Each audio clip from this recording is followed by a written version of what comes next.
numbers out this morning telling us a lot about how America drinks. Beer is sliding in popularity, according to a new Gallup poll. In fact, Americans now prefer wine almost as much as beer. But it's not all bad news for beer lovers. It turns out that the smallest breweries are actually having the biggest successes. ABC's Bradley Blackburn joins us with the story. Good morning, Bradley. Good morning, guys. That's right. It's huge growth for microbreweries. Sales of craft beer are up 15% already this year. And a lot of that beer is being sold in growlers. Those glass jugs used to take beer from the tap back home. And we tracked down the one brewery where the growler trend got started. These aren't just any bottles of beer on the wall, they're growlers. And these days, they're everywhere. More than a way to carry beer, growlers have carried the craft brewing industry. What does this mean for a microbrewery in particular? So if you're a small brewery just starting up, this is a great way to begin distribution beyond your brew pub. Steve and Ellen Furbacher own Grand Teton Brewing in Idaho. 100 bottles a minute, 10,000 barrels a year. It's one of thousands of craft breweries across the country, and it's a rapidly growing field. Over 400 new craft breweries opened for business in the last 12 months alone.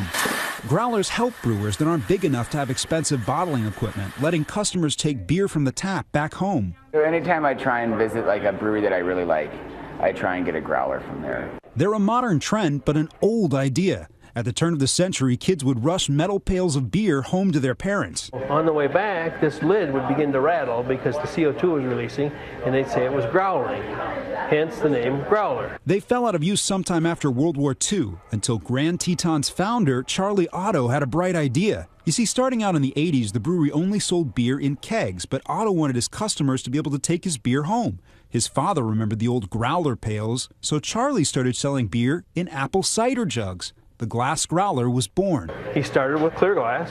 That seemed to do really well. They said, okay, we're going to do amber to preserve the beer. Beer geeks love them, and today growlers have gone mainstream. You see them in bars, restaurants, even drugstores, not far from the makeup and the chewing gum. Wherever you find them, the idea is the same. Buy a growler, fill it up, and then refill for about $10. It's great to refill, it's cheaper. It's a good deal.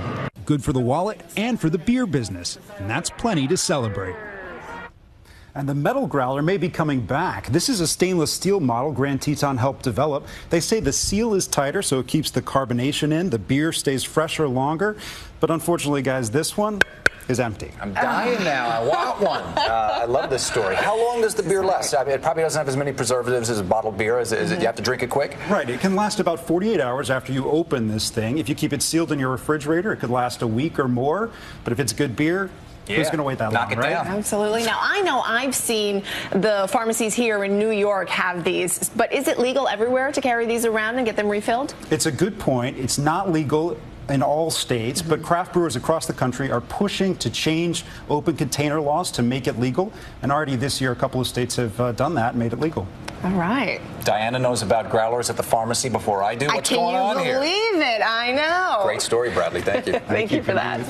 All right, now, while we're on the topic of beer, there was a new survey that shows which states drink the most. Here we go. According to the Beer Institute, here are the top 5 beer drinking states. North Dakota ranks number 1. Wow. New Hampshire is next, followed by Montana, South Dakota, and Wisconsin. So now we have the states that drink the least amount of beer. I'm going to give you one guess on which one is coming in number first. Only because I saw the graphic, it might not have occurred to me, but that makes sense. Utah, no surprise there. Connecticut is next, Really? my old hometown. That is a little surprising. Followed by New Jersey, which is where I live now, also surprising. New York, where I grew up. I can't believe that for a second. Lord knows I've done my part to ruin that stat.